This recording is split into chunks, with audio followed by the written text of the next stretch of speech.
everyone. I'm here with Adriana. Audrey, how are you doing? I'm doing good, and you? I'm doing well. I guess we're both currently on vacation in Australia, traveling around. But normally you do a lot when you're not just kind of relaxing in the sun. You do a lot with politics in France, in the city of, and I'm going to say this wrong. I'm going to say this very much like someone from the U.S. from Reenes. Do you want to maybe talk a little bit about what you do? You might also have to help with my very poor French pronunciation. Mm-hmm. So I'm from Rennes. Rennes. I say it again. Rennes. Rennes. The R is really hard, but Rennes. And I'm trying to do a lot of things in political stuff, foundation, association. Yeah. So, you introduced me really well. Thank you. Yeah, I appreciate that. So maybe, could you talk about what you've been currently doing with the council, and then what it's like, just kind of what the situation is like in this part of the world? Yeah. So right now, like in France in general, it's pretty complicated because we're trying to deal with the government and the assembly, and the prime minister keeps changing. So it's really hard to settle and think about the future of cities, because the cities depend on the state and the budget of France. So as a citizen who is really involved in a neighborhood foundation, I think we could say that, organization, it's really hard to have a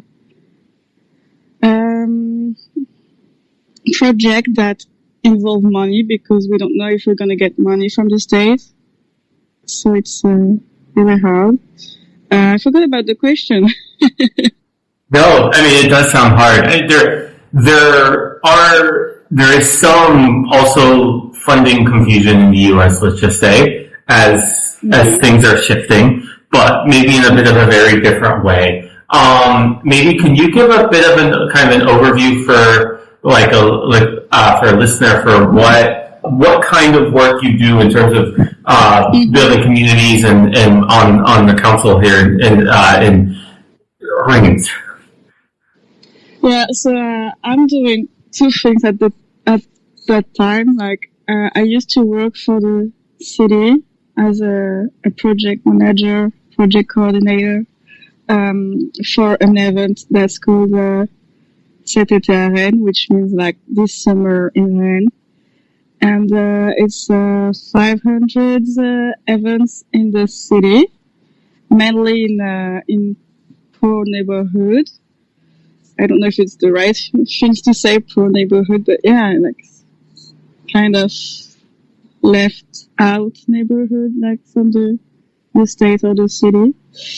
And I also have an organization that helps younger people who wants to work in music industry, or just want to have fun in the studio and do concerts, shows, events in the public space, or not public space, but we prefer to do it in public space since it's free for everyone to come. That's the two things I'm doing. And I'm looking forward to find a job in the city council, or just the city. Yes. Yeah, this makes total sense. I mean, what is it? So maybe you can, I want to talk about actually each of those, but I'm going to do it one at a time. So the community that you were talking about, you said that it was I'm trying to remember your exact phrasing, but you basically said it was kind of a sideline city, a sideline neighborhood in the city. Yeah. Why is that, and what's the history behind that? So in France, we got like a priority neighborhood. Like, I don't know how to translate it, but we got priority neighborhood. That's how we call it in French. Because there's a need of more security, more education, more money for these neighborhoods. So in my city, we got 5 of them. And I think it is 700 in France, 700 neighborhoods that are priority neighborhoods. So yeah, just neighborhood that needs more than other neighborhoods in the cities. Yeah. I don't know if I answered the question.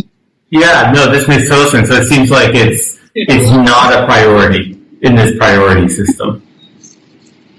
It is not, because like the government talks about we should help the people in need, we should help the neighborhoods, we should like keep making construction so they have more buildings, more stuff, but we don't need more buildings. Like, we just need more access to work, more access to university for the people here. Like, I think they're stuck in a state of mind that they think they can't do some things because they're so used to doing the same things. And yeah, like, so sad. This makes total sense. I have definitely seen this in many parts of the world where people will say, oh, this place is in need, therefore we need to do A, B, and C, and then they give a series of cookie cutter, almost bullet points of this, and it doesn't make any sense. Yeah. How, as a project manager, what do you see the neighborhood as needing? Like, as somebody who's overseeing so much work in this area?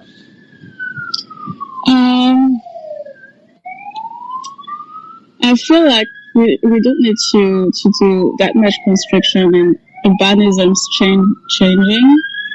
Like, it's right now the government and the cities are really concerned about the urbanism of the neighborhoods, like how to change things, because they think if they change the landscape or the way of the people are living, this is gonna change everything. But I don't think so. Like, it helps, but it isn't gonna change how people think and how they're feeling about the neighborhood. Like, sometimes they don't even ask the inhabitants what do they think about the changing of the urbanism, and they're the one really concerned about it because they're all living here and not the people deciding about that. Like, yeah, they just feel like they are not like heard, and I feel like people should be heard more because it's their lives. So yeah. Yeah, this makes total sense. Something, I mean, I am kind of interested, something I'm very interested about with French society, and in terms of French cities, or like a smaller city like Rennes, who, in your experience, like, are there certain, like, who tend to be the people who don't get heard? Are there people or things that people who tend to get marginalized in these societies, or tend to make up communities that end up not being given the priorities, like you were saying? Yeah, I think like it's again the rich people are not going to get hurt because I feel like they have more power to be heard. Like, they know some people. They live in certain places that we know it's not going to be a problem if the building change. Like, yeah, I don't know. I'm thinking in French right now. I think it's easier for them. Like, when you live in a neighborhood that is priority and you don't feel like you're a priority, or maybe sometimes you feel like you're a priority, but it's more like a security thing, because in these types of neighborhood, they put the priority only on security and on the police budget. Like, you can see around a lot of police officers, and yeah, they can get hurt from the police, but that's another topic.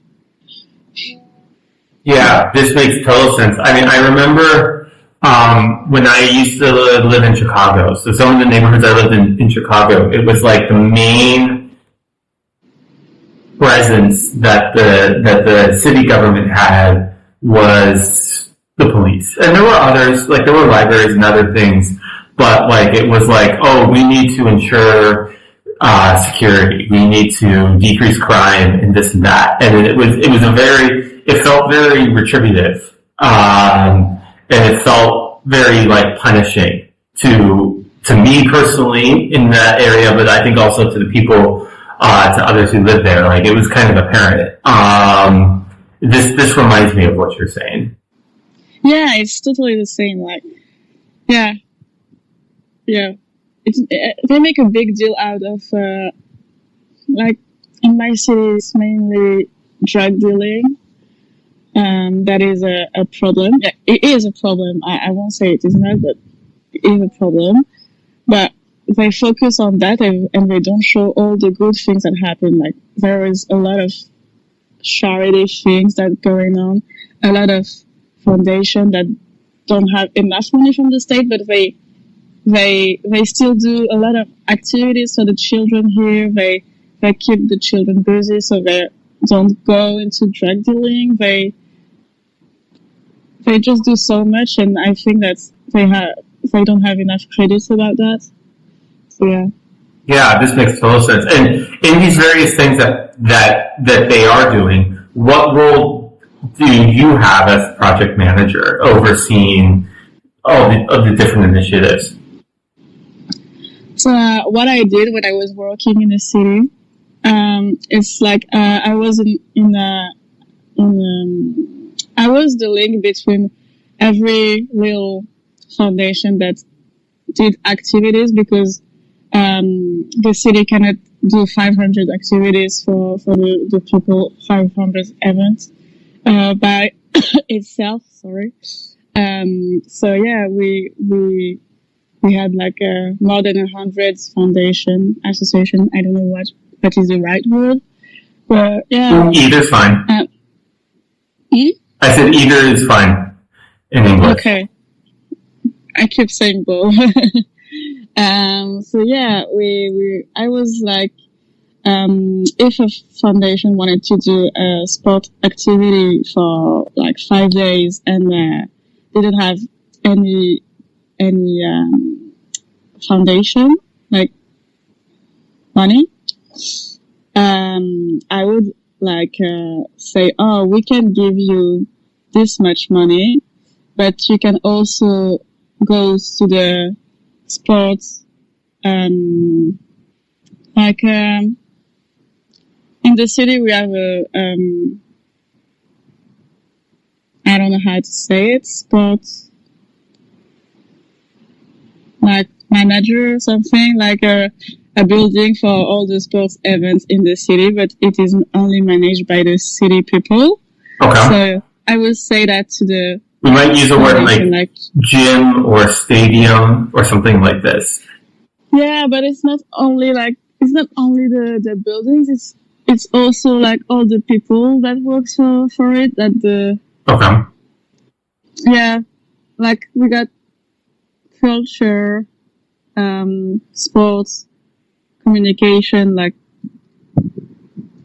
we could say sport office, like, yeah, sport office. So I would say that to the organization, you could go to the sport office and ask what you need. Like if you need like some people to help you with the kids, you can ask if they have some people free. If you need like a building to do something, you can ask if you can have it like for free. And it's just like, how can we help each other? Like, no matter if you're an office from the city or just a little organization with 3 people in it, like, it's just how can we get together to give a good activity, a good event to the inhabitants of the city. So yeah. This makes I really total like sense. that. Yeah, I could definitely see that. What did you like about this? It's just that it doesn't make any difference if you're a big organization or a small one. If we think your thing is going to be, like, if your project is going to be good for the people, if you think like it's new, or if you feel like you are doing such a great job at organizing your event, we're just going to give you the opportunity to do it. And we're going to help you as much as we can as a city member. Like, we're going to help you doing that.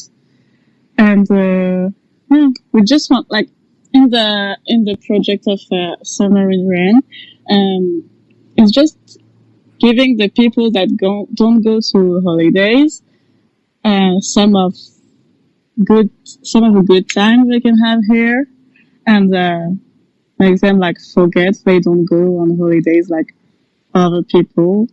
It is not a shame to not go on holidays. Like, you can do stuff here too. So yeah.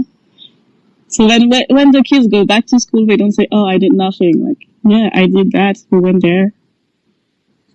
Yeah. Yeah, this makes total sense. It probably gives the kids something that gives them a lot of meaning that they can do, that they really enjoy. It gives them a sense of purpose in life, which is always good. And it's probably similar for the adults too.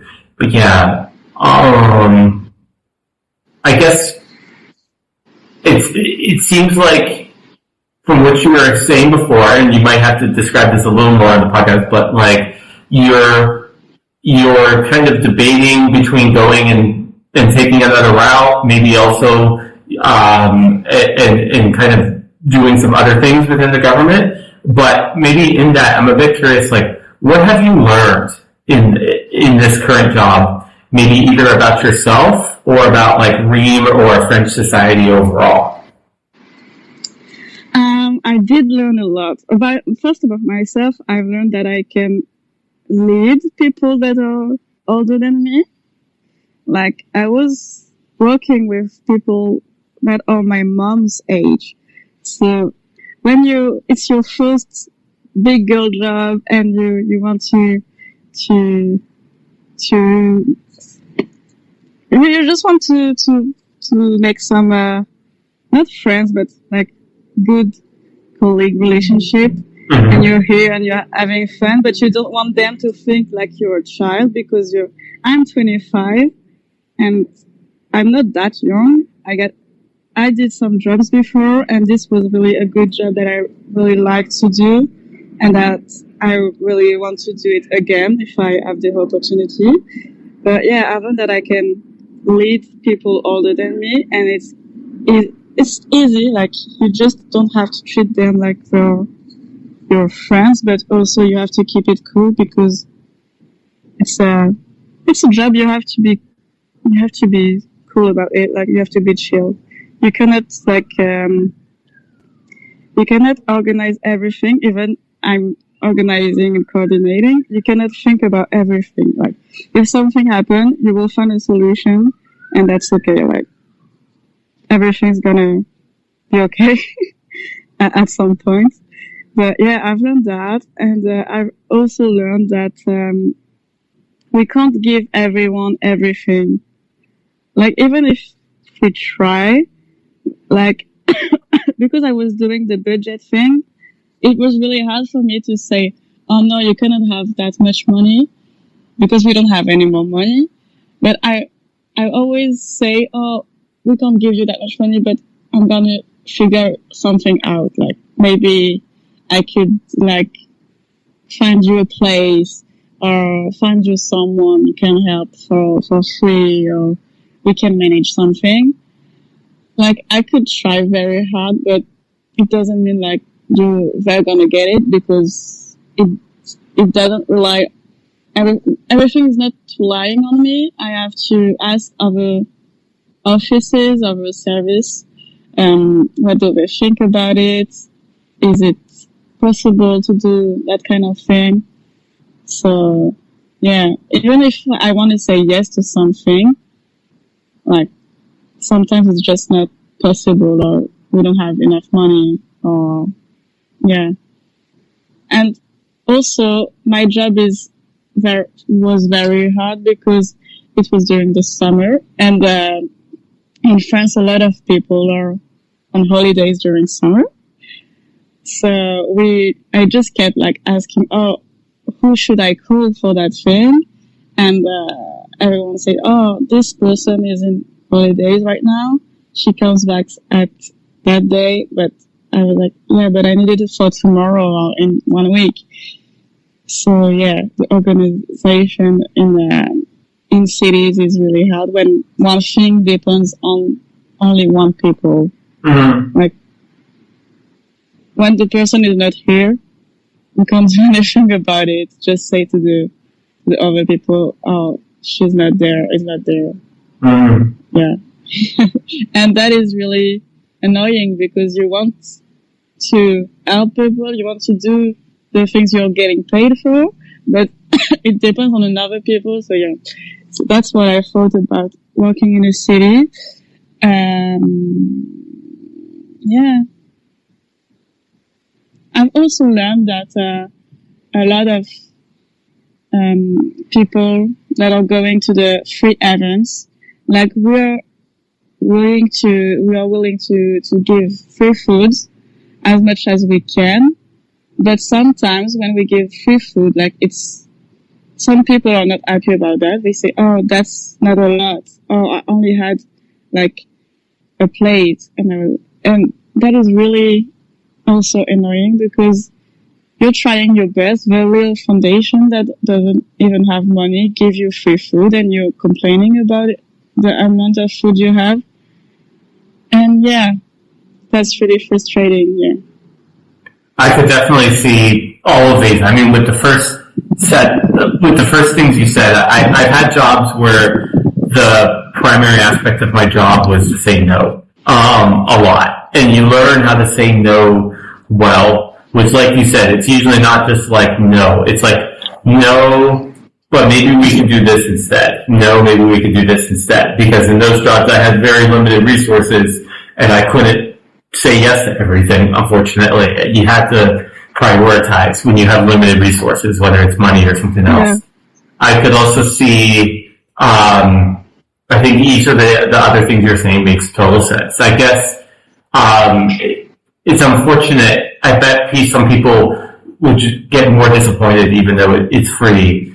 Maybe it's because that's their relationship with the food or with the service. Mm-hmm. Like, they weren't necessarily a part of everything that goes on behind the scenes to make that possible in the first place. So for them, they just see that and it's like they don't experience the work that gets put into it. Yeah. And we're also really used to having free things like a lot, as I said earlier, a lot of organizations do free things like every day during holidays for the kids to get busy and do stuff. And parents are really used to letting their kids going to that events and they don't even know where they're going. They just say, oh yeah, I think they're going there. It's free. You go, you come back whenever you want. And yeah, they're just used to things being free. And that really scares me because at one point we're not going to be able to do free things anymore. Like we are starting to see some organization that says, oh, free entrance, but it would be great if you give like €2. And yeah. Yeah, this makes sense. I mean, you'll even see this online. I mean, look at Wikipedia. They'll put up a please fund us, or any YouTuber with a Patreon page. Yeah, I guess. What's making it such that it would be hard to continue doing? Rephrase that question. Why can't they make it? Why can't they continue to do it for free? Or what's becoming unsustainable about that? First, because a lot of people that are in the volunteering in the organization, they give the money out of their own pocket. Like they have a work, and their salary goes into the organization, and that's good. Like they spend their money how they want, but at some point it's making their life really difficult, because all they think about is, oh, I have to give to the organization so we can do something for the kids during holidays. And they're giving their time, their money, their energy, and people are complaining that's not really nice. And also because I don't think we're gonna have a lot of money for organizations in the next year budget. So we have to make people understand that they can give €1 or €2 and still have the same thing for free, not for free, but yeah, just giving €2, and we're gonna manage how we deal with the money, because like the budget are going to get like cut half, I think. I think so. Like we've seen cities without budget for culture, like art and everything, and it's scary. We have to organize. We have to organize before it happens. So yeah. Yeah, this makes total sense.